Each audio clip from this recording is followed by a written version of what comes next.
All right, Samantha, thank you. Well, this blast was felt across the city and beyond. It sent dozens of people running. Cherise LeClaire is live tonight with the moments during and after the explosion.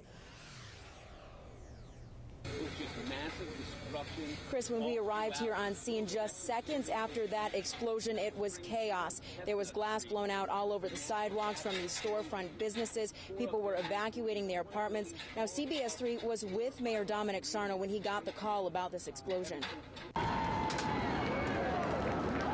What was that? The massive explosion only a few blocks away from where the mayor was attending a tree lighting rocked the whole area. Immediately, the mayor knew it was the result of a gas leak at Scores Gentlemen's Club.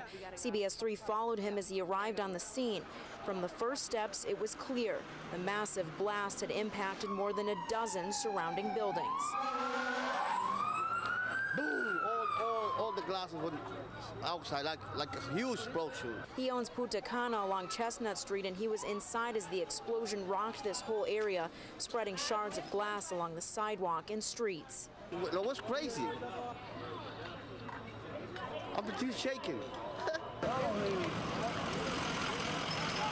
Other onlookers stood helplessly at the caution tape, worried about friends and family inside the impacted zone.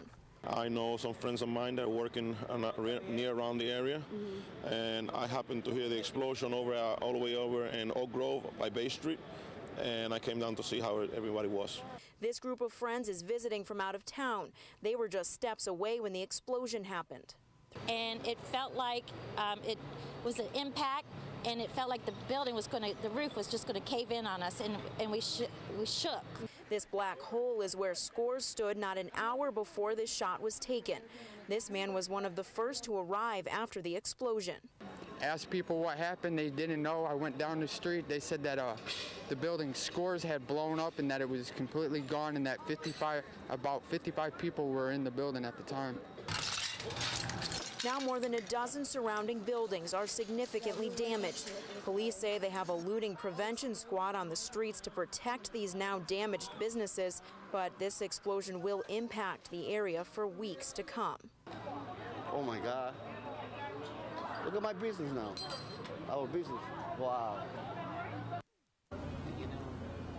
Now you are taking a closer look at some of this devastation here, and Mayor Sarno says he's not sure exactly how many residents were displaced from this, but they do say that any resident that was affected by this explosion can go to the shelter at Central High School here in Springfield. That's the very latest live downtown. I'm Cherise LeClaire, CBS 3 Springfield.